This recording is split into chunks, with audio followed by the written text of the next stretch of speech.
¿Ya?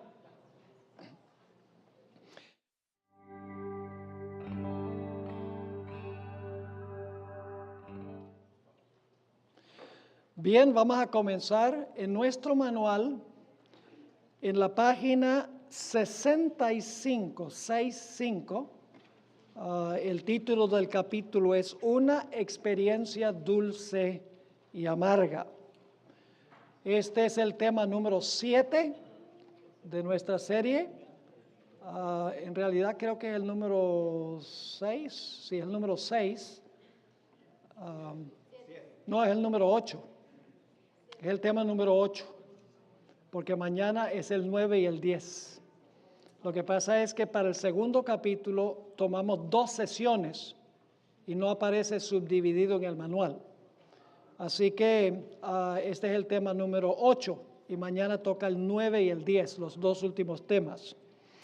Así que vamos a estudiar este capítulo que empieza en la página 65. Nuevamente quiero reiterar a aquellas personas que están viendo esta programación por el live stream a través del internet y aquellas personas que van a ver las presentaciones también por YouTube, que hagan un esfuerzo por conseguir el manual. Pueden comunicarse con secretsunsealed.org, allí es nuestra página web, y hacen clic en catálogo y van a conseguir la información sobre cómo obtener un ejemplar del manual.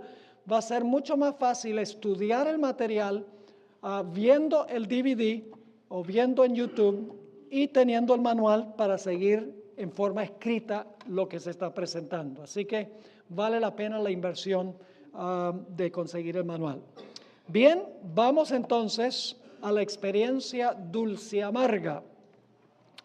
Y voy a empezar con algunos asuntos técnicos que necesitamos tener en claro antes de estudiar esta experiencia.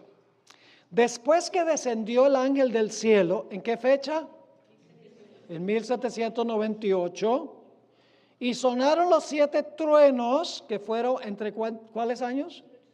1842 y 1844, la serie de chascos donde no entendieron plenamente las profecías porque Dios colocó su mano para ocultar, ¿ve? Porque fueron sellados los truenos, para ocultar, porque la fe de ellos necesitaba ser probada. Y después que el ángel juramentó, levantando la mano derecha al cielo, que el tiempo no sería más, que fue ¿qué fecha? El 22 de octubre de 1844, entonces el siguiente evento es que el ángel le dice a Juan, en realidad una voz del cielo le dice a Juan que le pida al ángel que le dé el librito. Y le dice, el librito será amargo en tu vientre, pero dulce en tu boca. Ahora, ese orden es medio extraño, ¿sí o no? Decir que es amargo en el vientre y dulce en la boca, porque generalmente lo normal sería decir dulce en la boca y amargo en el vientre. ¿Por qué razón es que se pone en orden inverso? Hay una razón muy importante que vamos a estudiar. Ahora, es importante notar lo que dicen los siguientes 2 párrafos, muy importante. El acto de comer el librito en los versículos 8 al 11 precede al momento en que concluye el misterio de Dios. Es decir, que el comer del librito se realiza antes que termina el misterio de Dios, aunque en el texto bíblico el misterio de Dios aparece antes de que Juan se come el librito. Vamos a seguir aquí. Es decir, aunque Apocalipsis 10:7 aparece en el texto antes de comerse Juan el librito, en el cumplimiento ocurre ¿cuándo? Después. Y ya van a ver por qué es cierto esto. Dicho de otra manera, el versículo 7 es una nota parentética y explicativa de algo que ocurre después de comerse Juan el libro. Así que aunque en el texto bíblico el misterio de Dios, la terminación del misterio de Dios aparece antes de Juan comerse el libro, en la vida real el misterio de Dios termina después que Juan se come el libro. Muy importante. Ahora, alguno podría preguntar, ¿cómo sabemos eso? La razón es obvia. Después que Juan se comió el libro, que fue dulce en la boca, pero amargo en el vientre, el ángel le mandó a impartir de nuevo el mensaje del librito. Ahora viene la pregunta clave. Si el misterio de Dios, que es la predicación del evangelio al mundo, ya vimos, ya se hubiese terminado y la puerta de la gracia cerrado, ¿de qué valdría profetizar de nuevo? ¿Están entendiendo el punto? Claramente los versículos 8 al 11 contienen una descripción de eventos que ocurren después del versículo 6, cuando el ángel hace el juramento, y antes del versículo 7, cuando termina el misterio de Dios. Así que el versículo 7 es sencillamente una explicación parentética, se debe colocar en paréntesis, interrumpe el desarrollo del argumento y en realidad es el último evento antes de sonar la séptima trompeta. Ahora, en el último párrafo de la página 65, la asimilación del contenido del librito le causa una reacción dulce amarga a Juan. En la boca, el mensaje del juicio. ¿Cuál es la idea central del librito? Dedicamos 4 temas a esto, ¿verdad que sí? De Daniel. ¿Cuál es el contenido central del librito? Daniel 8 al 12. ¿Cuál es el punto central? El juicio. ¿Y la fecha cuando comienza el juicio? ¿Cuál fecha es esa? El 22 de octubre de 1844. Así que ese es el mensaje que sale del librito. Así que en la boca, el mensaje del juicio de los 2300 días es que dulce, pero en el vientre le causa agrieras. Ya hemos demostrado que el mensaje central del librito tiene que ver con los 2300 días y el comienzo del juicio. Esto significa, ahora escuchen, muy importante, esto significa que el mensaje concerniente al juicio que se predicó en la antesala de 1844 debía ser primero un mensaje dulce, pero que luego se convirtió en amargo. Y yo pregunto, ¿le ha pasado a usted alguna vez que se come algo delicioso al paladar, pero después le causa indigestión? Yo sé que a mí me ha pasado eso. No es una experiencia agradable. Cuando uno se lo está comiendo y ¡qué sabroso! Pero después, miseria. Ese es el retrato que tenemos nosotros aquí. Ahora, ¿qué significa el acto de comerse el librito? Ya sabemos que el mensaje central del librito es los 2300 días y el comienzo del juicio. Es decir, ese mensaje de alguna manera iba a ser dulce. Pero luego, después de ser dulce, iba a ser amargo. Ahora, ¿qué significa comerse el librito? Nadie anda por ahí comiéndose libros, porque eso sí causaría indigestión. En realidad, no es el libro, sino las palabras o el mensaje del libro que están comiendo. Tengo 3 textos aquí en el manual, a donde se comparan las palabras de Dios, que son las palabras del librito, que la gente está asimilando, está entendiendo, está investigando. ¿Ve? Los ojos se están moviendo de aquí para allá, se está aumentando el conocimiento de lo que contiene el librito. Y eso es lo que es dulce. Jeremías 15:16 nos dice, el profeta Jeremías, fueron halladas tus palabras y yo las comí. Y tu palabra me fue, ¿por qué?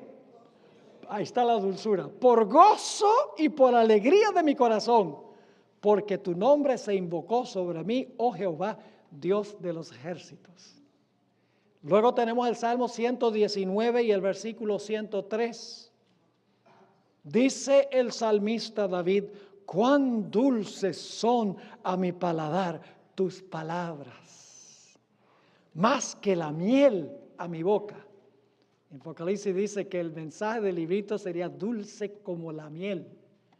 Pero son las palabras del librito. Las palabras en cuanto a los 2300 días y el juicio. Que al comer, al asimilar las palabras y el mensaje, iba a ser un mensaje dulce.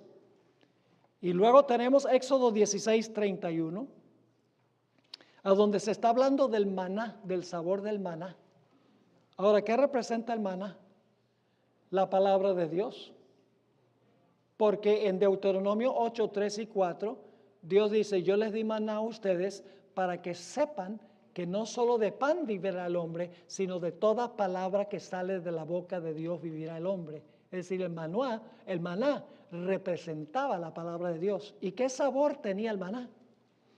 Dice en Éxodo 16:31, y la casa de Israel lo llamó maná, y era como semilla de culantro blanco y su sabor como de hojuelas de miel. ¿Cómo sabe la palabra de Dios? ¡Ja! Dulce como la miel. ¿Y cuál es el mensaje en este librito que fue dulce a aquellos que lo asimilaron? El mensaje central, como estudiamos, son los 2300 días y el comienzo del juicio. Ese es el mensaje central que causó dulzura. Elena White, en el manuscrito 59 del año 1900, explicó lo siguiente: el acto de comer el libro representa la comprensión de la verdad, porque estudiaron, ¿verdad? Comprendieron que el juicio iba a comenzar en 1844, entendieron mal el evento, pero la fecha estaba correcta. Así que dice, el acto de comer el libro representa la comprensión de la verdad y la recepción de ¿qué clase? Y la recepción gozosa del mensaje. La verdad en cuanto al tiempo del advenimiento, que era octubre 22, 1844, que ellos pensaban que ese era el tiempo de la segunda venida, que el juicio era la segunda venida. Dice ella, la verdad en cuanto al tiempo del advenimiento de nuestro Señor fue un mensaje que precioso para nuestras almas. Yo pregunto a los mileritas cuando estaban proclamando que la purificación del santuario era que Cristo iba a venir para purificar la tierra y establecer su reino. ¿Ese fue un mensaje dulce para los que proclamaban ese mensaje? Oh, dulcísimo. Es más, la hermana White se refirió al año 1844 como el año más feliz de mi vida. Dijo en varios lugares, digo, el año más feliz de mi vida, porque decía, voy a ver venir a mi querido Jesús. Amaban a Jesús. Querían que Jesús viniera. Entendieron mal cómo iba a ser el juicio y a dónde se iba a realizar el juicio. Pero la fecha era correcta, porque estudiaron muy bien Daniel 8 y Daniel 9. Ahora escuchen, el acto de comer el libro no significa que al asimilar el mensaje fue dulce para los que lo recibieron. También significa que los que estudiaron el mensaje y que para ellos fue dulce, luego ellos fue tan dulce que querían que todo el mundo lo supiera y lo proclamaron. El pasaje más cercano a este pasaje de Apocalipsis 10 se encuentra en Ezequiel, el capítulo 3 y el versículo 1 hasta el versículo 4. Vamos a ir allí, Ezequiel 3 y el versículo 1 al 4. Es bastante paralelo a Apocalipsis el capítulo 10 y nos explica qué significa comer el rollo, comer el libro y que es dulce. No solamente significa que ellos estudiaron la profecía y dijeron, ay, Cristo viene y se alegraron y fue dulce como la miel para ellos. No, significa que al asimilar el mensaje fue tan dulce que querían que todos los demás también tuvieran la experiencia dulce. Dice en Ezequiel 3, 1 al 4, me dijo, hijo del hombre, come lo que hayas, come este rollo y ve y haz qué cosa. Y habla a la casa de Israel. Es decir, al comerse el rollo, ¿qué va a hacer? Va a hablar lo que contiene el rollo. Sigue diciendo en el versículo 2, y abrí mi boca y me hizo comer aquel rollo. Y me dijo, hijo del hombre, alimenta tu vientre y llena tus entrañas de este rollo que yo te doy. Y lo comí y fue en mi boca que dulce como la miel. Luego me dijo, hijo del hombre, ve y entra a la casa de Israel y habla a ellos con mis palabras. ¿Qué significa comerse el rollo y que es dulce? Significa sí asimilar el mensaje, pero luego dice que hay que hacer ¿qué cosa? Hay que proclamar el mensaje. Yo pregunto, ¿los mileritas solamente cuando entendieron el mensaje que Cristo venía, se fueron a la casa y dijeron, gloria a Dios? No, ¿qué hicieron ellos? Oh, se lo comieron. Dice, esto está dulce, este pan dulce. Otras personas tienen que comerse este pan dulce también. Y compartieron el mensaje en cuanto a la venida del Señor. Ahora, el mensaje del juicio fue proclamado por un grupo que se conoce como los mileritas. Y la idea de la venida del Señor Jesucristo el 22 de octubre de 1844 fue una experiencia muy dulce para ellos. Ellos pensaban que la tierra era el santuario y que la purificación del santuario significaba que Jesús iba a consumir este planeta con fuego, iba a purificar la tierra para establecer su reino eterno. Ahora es interesante que antes del gran chasco de 1844, ya Guillermo Miller había escrito un panfleto de 16 páginas a donde mencionó 7 cosas o personas que en la Biblia se denominan con las palabras santuario o templo. Es decir, él había hecho su investigación en la Biblia sobre lo que significa la palabra templo o lo que significa la palabra santuario. Él había buscado todos los versículos. El segundo elemento en la lista de lo que la Biblia llama templo o santuario, él puso el cielo. Pero luego Guillermo Miller descartó esa posibilidad de que había algo que purificar en el cielo, porque Guillermo Miller dijo, en el cielo todo es puro y limpio. ¿Qué hay para purificar allá? Que fue una conclusión lógica pero errónea.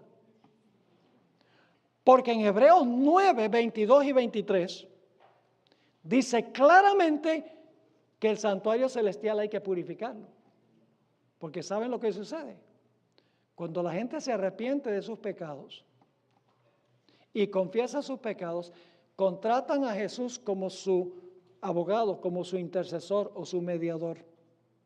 El Señor Jesucristo toma esos pecados que se confiesan y los deposita en el santuario y los perdona por medio de su sangre. Pero esos pecados ahora contaminan el santuario celestial. Y por lo tanto, en algún momento, el santuario celestial hay que ¿qué? Hay que purificarlo. ¿Y saben lo que dicen los enemigos de la iglesia adventista? Dicen, pues es ridículo de que en el cielo hay que purificar los pecados. Allá no puede haber pecados, porque en el cielo, un cielo tan puro y tan limpio, allá no puede haber pecados. Y yo siempre les contesto con otra pregunta. Le digo, ok, tú dices que porque es tan puro y limpio el cielo, el lugar santísimo, no puede haber un registro de pecado. Dice, sí, eso es exactamente lo que decimos. Entonces yo le digo una cosa, ¿el Señor Jesucristo fue absolutamente puro y limpio y perfecto? Y claro, responde inmediato, sí, ¿cómo no? Y le dije, ¿y Jesús no llevó el pecado? ¿Acaso Jesús no cargó el pecado? Un ser limpio, puro y perfecto, cargó sobre sí el pecado. Entonces, si Jesús, un ser puro, limpio y perfecto, pudo cargar el pecado, un santuario puro, limpio y perfecto también puede cargar el pecado. Así que el santuario celestial, los pecados de todos los que los han confesado entran al santuario y contaminan el santuario. Y eso es lo que había que purificar por medio del juicio. Había que en el juicio, el propósito es examinar la vida de cada uno para ver cuáles pecados se pueden borrar del santuario. Ahora en Hebreos 9, 22 y 23 dice claramente eso. Y ustedes notarán que tengo en corchetes, para los que tienen el manual, tengo en corchetes algunas notas explicativas, porque este texto no es fácil de leer. Está hablando en primer lugar del santuario terrenal. Dice, y casi todo es purificado, ¿dónde? En el santuario terrenal. Según la ley, ¿cuál ley? Ceremonial. ¿Con sangre de qué? De animales. Y sin derramamiento de sangre no se hace remisión de pecados. ¿Vamos bien? Yo pregunto entonces, ¿el santuario terrenal era purificado con la sangre de animales? Entonces estaba contaminado, ¿sí o no? Ahora fíjese el versículo 23. Fue pues necesario que las figuras, que es el santuario terrenal, de las cosas celestiales, es decir, del santuario celestial, es decir, era necesario purificar el santuario terrenal, que era una miniatura del santuario celestial. Así que dice, fue pues necesario que las figuras, el santuario terrenal, de las cosas celestiales del santuario celestial, fuesen ¿qué cosa? Purificadas. ¿Con sangre de qué era purificado el santuario terrenal? Con la sangre de animales. Así. Pero las cosas celestiales mismas, es decir, el santuario celestial, con mejores sacrificios, porque es el sacrificio de ¿quién? De la sangre de Cristo, que estos, es decir, que la sangre de los animales. Si yo pregunto, ¿el santuario celestial tiene que purificarse con sangre? Sí. ¿Con la sangre de quién? De Cristo. ¿El santuario terrenal se purificaba? Sí. ¿Con la sangre de qué? De animales. Entonces, ¿el santuario celestial está contaminado si necesita ser purificado? Lógicamente, Hebreos 9, 22 y 23 lo dice. Estamos en la página 67. Los que proclamaron a voz en cuello la venida de Cristo en 1844 estaban equivocados en cuanto al evento y el lugar a donde iba a ocurrir ese evento. Pensaban que era la tierra y que estaba refiriéndose a la segunda venida. Pero estaban en lo correcto en cuanto al tiempo, pero incorrecto en cuanto al evento y el lugar. Cuando el Señor Jesucristo no vino, como pensaban, el chasco fue amargo. Consideremos las palabras de algunos de los pioneros que pasaron por esa experiencia. ¿Ustedes creen que fue una experiencia amarga cuando pasó ese día del 22 de octubre y Jesús no vino? Gente que anhelaba que viniera Jesús. Óigame. Devastador. ¿Y saben lo que pasó con la mayoría de la gente que había creído y había proclamado el mensaje? Dijeron, estuvimos engañados. Casi todo el mundo abandonó el movimiento. De miles y miles que habían predicado el mensaje, quedó un manojito de gente. Uno de los más famosos que anhelaban ese día fue un hombre que se llama Hiram Edson. Voy a leer la descripción que él dio del chasco.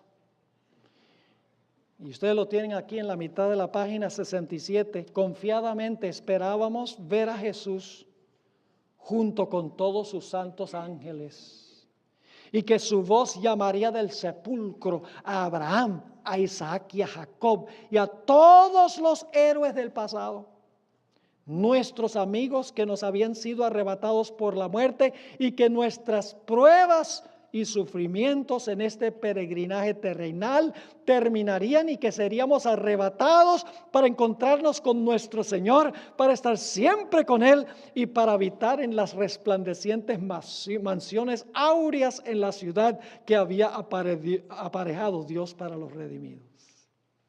¡Wow! Teníamos altas expectativas. Y así velamos por la venida de nuestro Señor hasta que el reloj marcó las 12 de la medianoche, porque ellos todavía no habían caído en cuenta que el día termina cuando se pone el sol. Eso tenía que aprenderlo antes que Jesús pudiera venir, porque tiene que ver con la observancia del sábado. Sigue diciendo, nuestras esperanzas más ardientes quedaron, un poquito antes de eso, el día había pasado y nuestro chasco se hizo cierto. Nuestras esperanzas más ardientes quedaron destruidas y nos sobrevino un espíritu de llanto como nunca habíamos experimentado antes. Ni la pérdida de todos nuestros amigos terrenales podía compararse. Lloramos y lloramos hasta que el día amaneció. Reflexioné en mi propio corazón diciendo, la expectativa del advenimiento ha sido la más rica y brillante de toda mi vida cristiana. Si ésta había fracasado, ¿de qué valía el resto de mi experiencia cristiana? ¿Ha resultado ser un fracaso la Biblia? ¿No hay Dios, ni cielo, ni áureo hogar celestial, ni paraíso? ¿Fue toda esta experiencia tan solo una fábula artificiosa? Así se sintió Hiram Edson. Otro de los pioneros que pasó por esta experiencia fue un hombre llamado Washington Morse. Fíjense cómo él describió el chasco. El paso del tiempo fue un amargo chasco. Los verdaderos creyentes lo habían entregado todo por Cristo. Habían sentido su presencia como nunca antes. El amor de Cristo inundaba cada corazón y con un deseo inexpresable oraban, ven Señor Jesús y ven presto, pero Él no vino. Y ahora el volver de nuevo a los cuidados, las perplejidades y los peligros de la vida en plena vista de los infieles que se mofaban y burlaban como nunca antes, fue una terrible prueba para nuestra fe y paciencia. Cuando el pastor Himes, uno de los pioneros, visitó a Waterbury, Vermont, un corto rato después de pasar el tiempo, y dijo que los hermanos debían prepararse para otro invierno frío. Y créanme que en Vermont hace frío. Casi no podía controlar mis emociones. Salí del lugar de reunión y lloré como un niño. Esa es la experiencia amarga. La idea del juicio fue dulce, pero se equivocaron de evento. Y después de eso, la experiencia dulce se tornó amarga en el vientre. Guillermo Miller también escribió después del chasco, el tiempo pasó. Y el siguiente día pareció como que todos los demonios hubiesen sido desatados sobre nosotros del insondable abismo. Los mismos y aún muchos más de los que estaban implorando la misericordia divina 2 días antes, ahora se entremezclaron con el gentío que se mofaba, se burlaba y amenazaba de una forma supremamente blasfema. Porque se habían entregado por temor. No anhelaban que Cristo viniera. Es más, cuando Cristo no vino, dijeron, menos mal. Pero los que amaban a Jesús sufrieron un cruel y terrible chasco. Ahora, hay una comparación muy interesante entre el chasco que sufrieron los fieles en 1844 y el chasco que sufrieron los discípulos en la entrada triunfal de Jesús a Jerusalén. Vamos a trazar ese paralelo ahora en estos momentos. Yo pregunto, cuando Jesús entró a la ciudad de Jerusalén cabalgando sobre el asno, ¿fue una experiencia dulce para todos los que estaban participando en ese evento? Óiganme, ustedes pueden leerlo en Mateo 21. Una procesión larga. Estaban todos cantando, hosana en las alturas, bendito sea el que viene en el nombre del Señor. Ellos pensaban ahora que Jesús iba a establecer su reino terrenal, destruir a los romanos y poner a los judíos en el ápice de la civilización. Lo interesante es que Jesús mismo fue el que organizó esto. ¿Quién fue el que mandó a buscar el asno? Jesús. Él mismo se sentó en el asno. Él mismo permitió que la muchedumbre lo alabara como rey. porque decían, bendito el rey. Yo pregunto, ¿sabía Jesús que se iban a llevar un chasco? Que sí lo sabía. Claro que lo sabía. Y ustedes saben que Jesús estaba cumpliendo una profecía. Estaba cumpliendo la profecía de las 70 semanas. Porque la Biblia dice que a la mitad de la última semana, al Mesías se le quitaría la vida y cesaría el sacrificio y la ofrenda. Cuando Jesús entró a Jerusalén, Él estaba cumpliendo la primera parte de la profecía de los 2300 días, pero ellos no entendieron que Jesús a la mitad de la semana iba a morir. Ellos pensaban que Jesús iba a reinar. ¿Están viendo? El chasco de 1844 no fue el primero.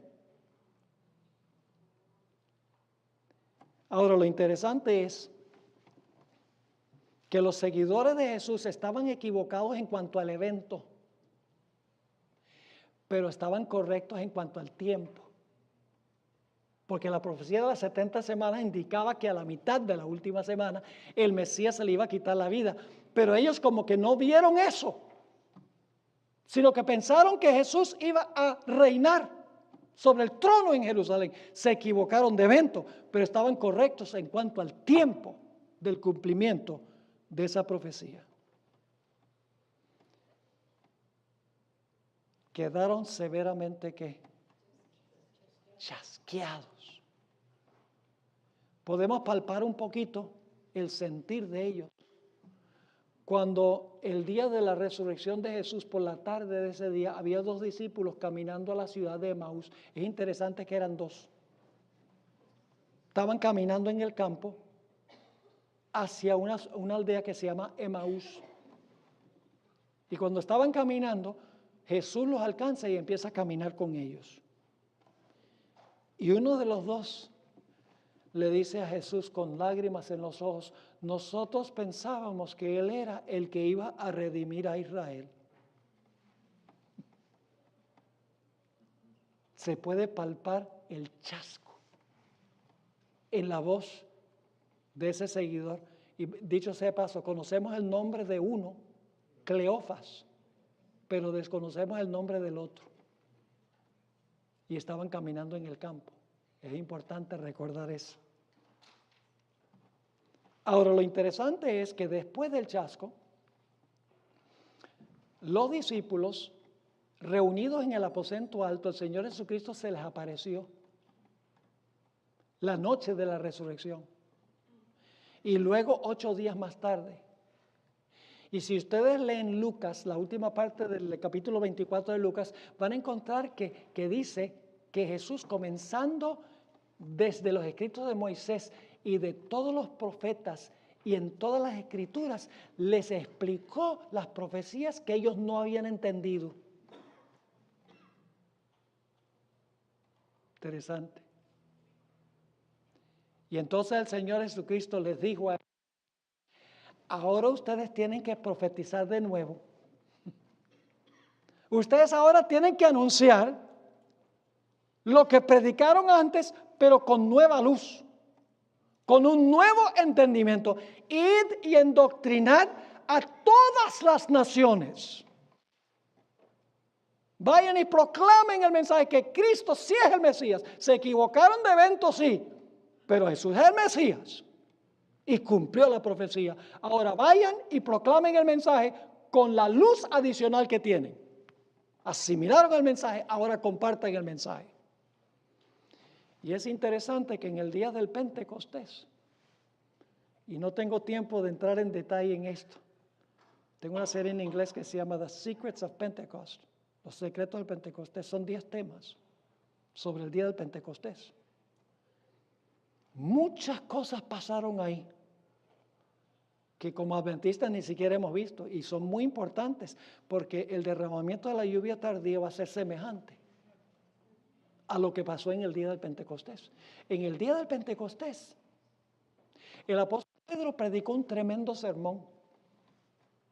Y en ese sermón le dijo a los que estaban presentes, y se los voy a resumir, les dijo, mire, Cristo vivió una vida de servicio, murió, fue sepultado, resucitó, entró al lugar santo para empezar su obra como intercesor.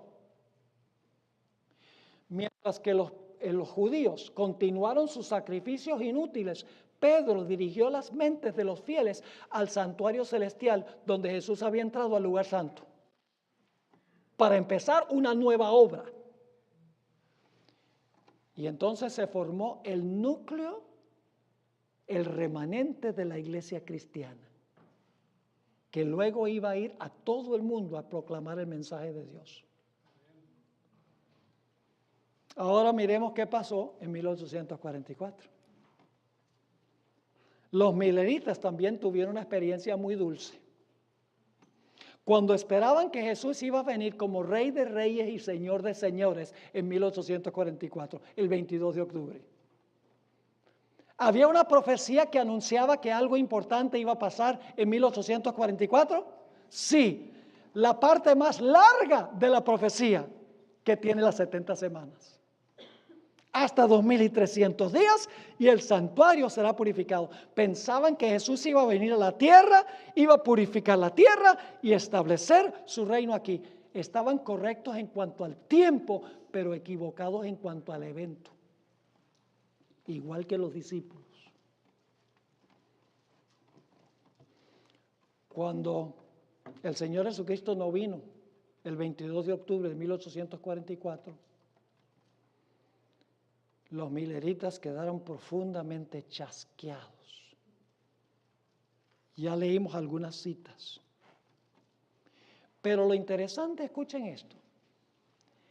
El día después del gran chasco, el 23 de octubre, había dos personas que habían proclamado el mensaje del juicio y lo habían entendido mal, que estaban cruzando un campo.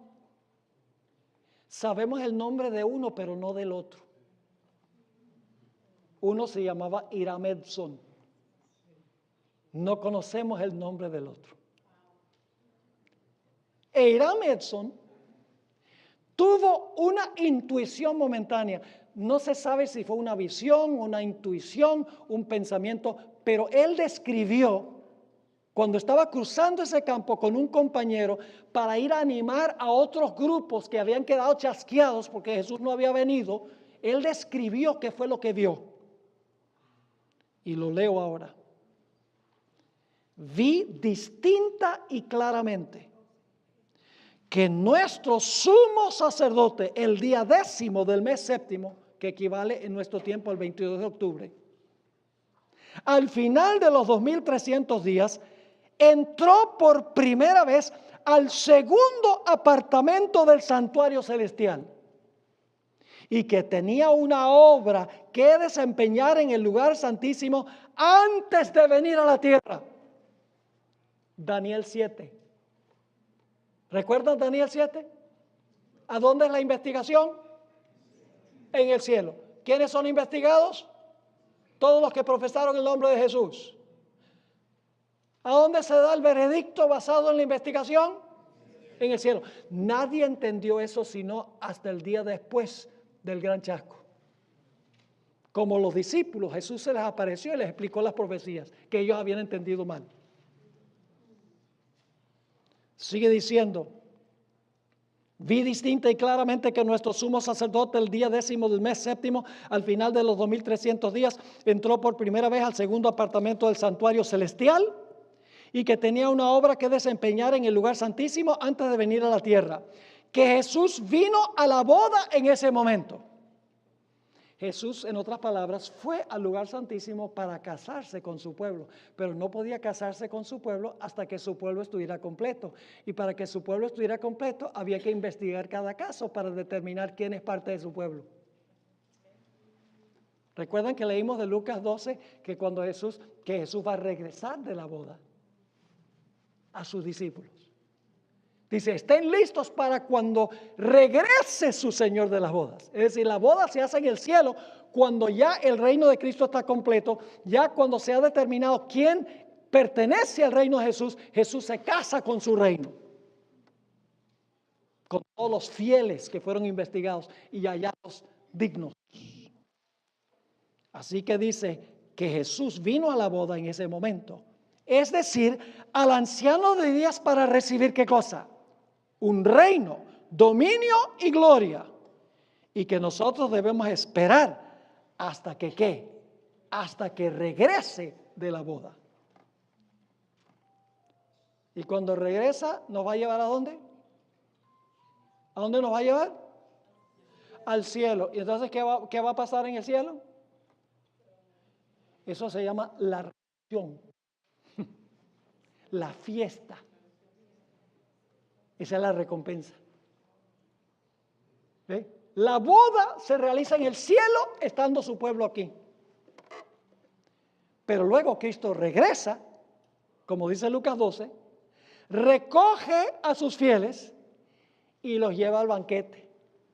Porque todo matrimonio tiene un banquete. Es la parte favorita mía de la boda. Y leímos en cuanto a esa mesa de kilómetros de longitud que los ojos alcanzan a divisar toda la mesa. Y todos los redimidos alrededor de la mesa, todos los que fueron hallados dignos en el juicio, los miembros del reino, están todos sentados. Y Cristo Jesús va a venir a servir. Va a ser el mesonero. Increíble. Y la hermana White, que vivió sus últimos años allá en el Valle de Napa, en Santa Elena, y dice que en la mesa había maná, y había granadas, y había uvas, y había almendras. Uvas. Todos eran frutos del Valle de Napa. Porque en ese tiempo no se conocía el mango. Ni el níspero. Mi fruta favorita, el níspero. No se conocía la guanábana, ni el rambután. Pero la hermana White dice, y muchas otras clases de fruta. Gracias a Dios por eso. Y Jesús lleva a su pueblo a la mesa de banquete y les sirve. ¡Wow! ¡Qué privilegio! Y dice que vendrán del norte y el sur, el oriente y el occidente, se sentarán en la mesa con Abraham, Isaac y Jacob. Mientras que los hijos del reino, los que profesaron seguir a Jesús, pero en realidad no se arrepintieron, ni confesaron sus pecados, ni confiaron en Él, serán echados fuera, a donde es el lloro y el crujir de dientes. Los falsos creyentes. Y entonces ahora lo interesante es que ahora, como Pedro predicó que Cristo había entrado en una nueva fase de su obra en el lugar santo, ahora los pioneros dijeron, Cristo ha entrado a una nueva fase de su obra en el lugar santísimo. Entró a medir el templo, el altar y los que adoran en el templo. Eso lo vamos a estudiar en nuestro segundo tema de mañana. Y del gran chasco quedó un pequeño remanente, fiel.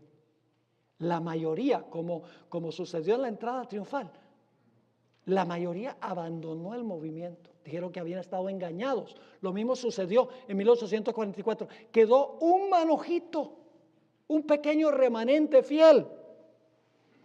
Y entonces Dios les dijo, vayan y profeticen de nuevo con la nueva luz que tienen.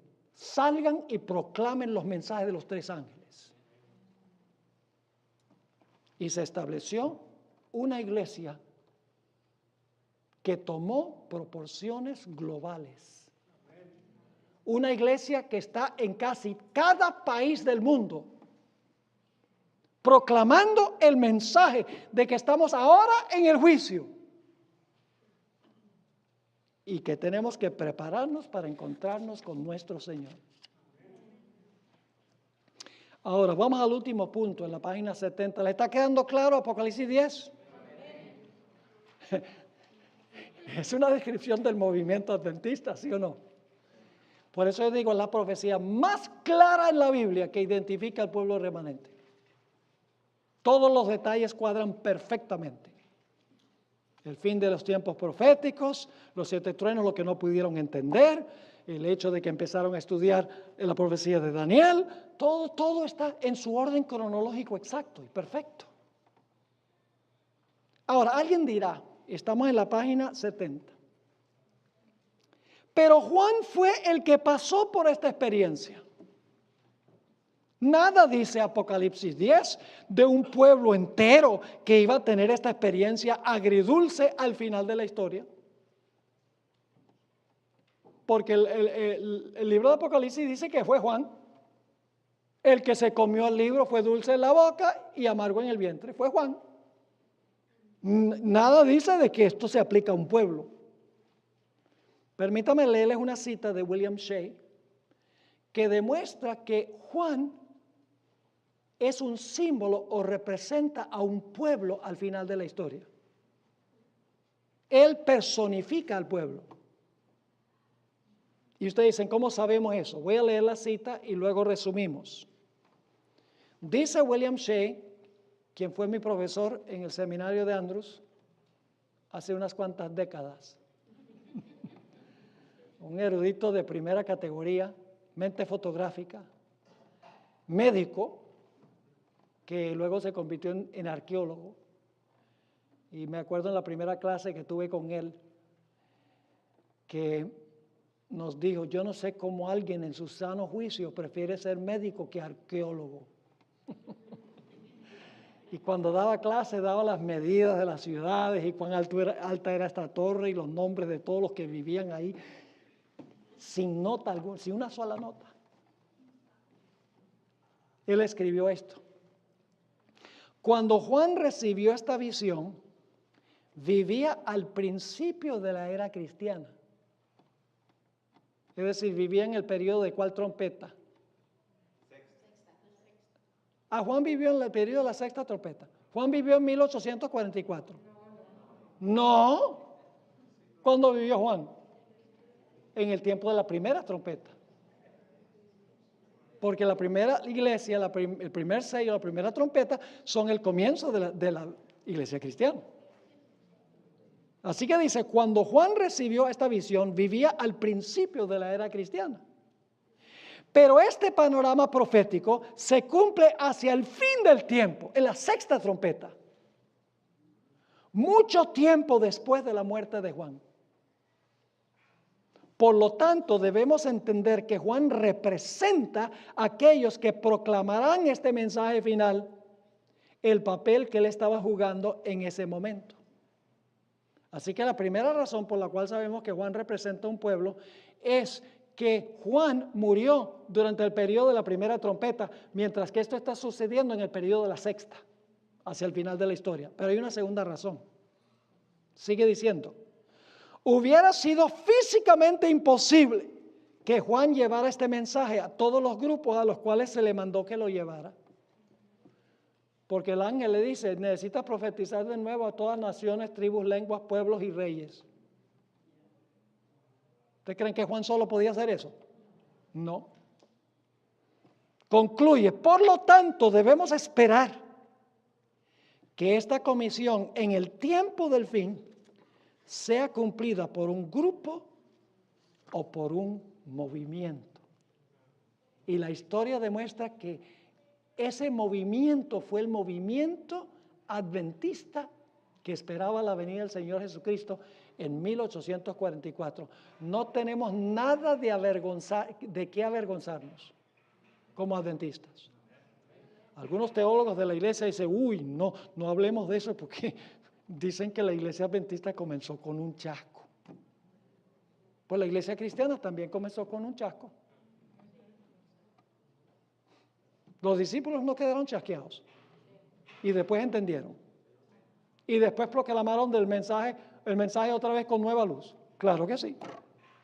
Entonces, si ellos sufrieron un chasco y después entendieron la razón del chasco y salieron a proclamar el mensaje con el nuevo entendimiento, entonces ¿por qué la iglesia remanente no puede empezar también con un chasco y después entiende mejor la razón del chasco y luego se les dice vaya y proclamen los mensajes de los 3 ángeles al mundo?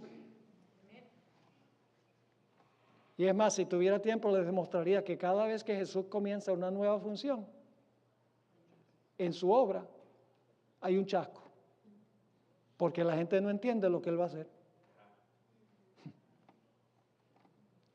Juan el Bautista preparó el camino para el comienzo del ministerio de Jesús y predicó, este es el Mesías, y Juan ni siquiera entendía lo que estaba predicando. Y por lo tanto terminó en la cárcel chasqueado. Pero luego los dos discípulos que Él mandó a Jesús para preguntarle, ¿tú eres el Mesías o hemos de esperar a otro? Y ya había dicho, este es el Mesías, el Cordero de Dios. Y ahora dice, ¿eres tú el Mesías? Y entonces los dos discípulos regresaron y le dijeron a Juan, le dijeron a Juan, mira, abre los ojos de los ciegos y sana a los leprosos y resucita a los muertos. Y entonces dice la hermana Juan, en el deseado de toda la gente, es que Juan se le prendió una luz en la mente, dijo, Isaías 61, 1 al 3. Y murió en paz porque entendió finalmente con las escrituras que había estado equivocado en cuanto a la clase de reino que había venido Jesús a establecer. Yo pregunto, cuando Jesús entró a Jerusalén sentado sobre un asno, ¿la gente entendió mal lo que iba a hacer? ¿Entendieron que Jesús iba a morir en la cruz? Cuando lo proclamaron rey, no. ¿Quedaron chasqueados? Sí. Pero después Jesús se los explicó y quedaron satisfechos. Yo pregunto, ¿en el día del Pentecostés también quedaron chasqueados? ¿Sí? Y ustedes dicen, ¿cómo fue? Muy sencillo. Poco antes de que Jesús ascendiera al cielo, los discípulos le dijeron a Jesús, ha llegado el tiempo que vas a establecer el reino para Israel. Y Jesús le dice, bye. Quedaron chasqueados. Pero cuando descendió el Espíritu Santo en el día del Pentecostés, entendieron que Jesús tenía una obra que desempeñar. Y en 1844 sucedió exactamente lo mismo. No entendieron, pero entendieron después. Por eso yo siempre he dicho, y la gente dice, pero pastor, ¿por qué razón es que si ellos no entendieron, mejor que Jesús hubiera esperado hasta que entendieran para entonces hacer lo que iba a hacer? No podía. Porque Jesús tenía un calendario de eventos y Él tenía que cumplir cada evento como decía el calendario. Él no podía decir, bueno, yo sé que las 70 semanas dice que a la mitad de la última semana va a ser sacrificado el Mesías, pero como la gente no entiende, yo lo voy a postergar. No. Ni en 1844 decía, la gente no entiende nada de lo que yo voy a hacer. No, yo voy a esperar hasta que entiendan. No, Jesús dice, mire, lo que yo voy a hacer un paso adelante y después van a entender. La culpa no es de Él. La culpa es del pueblo. ¿Les quedó claro lo que estudiamos? Ahora, mañana. No se pierdan mañana. Yo sé que esta noche es noche de culto. Y viene más gente. Y yo sé que el jueves, donde quiera que he estado el jueves, es la peor asistencia de todos los días de la semana. Pero mañana ustedes me van a hacer quedar mal con esa predicción. Porque mire, mañana vamos a hablar de lo que significa medir el templo, el altar y los que adoran en ese templo. Y vamos a estudiar más detenidamente lo que significa profetizar de nuevo. Vamos a estudiar la misión de esta iglesia. Una misión que prácticamente se ha olvidado. Una misión casi inexistente en las iglesias, especialmente en los países desarrollados. Mañana vamos a reencauzarnos de nuevo. Y vamos otra vez a calibrarnos como Dios quiere. Vamos a hablar de lo que debemos estar haciendo. Y cómo Dios, por su poder, va a traer a la iglesia para terminar la obra de Dios en esta tierra. Para que podamos irnos a nuestro hogar. ¿Están contentos de vivir aquí? ¿Les gusta vivir en Los Ángeles?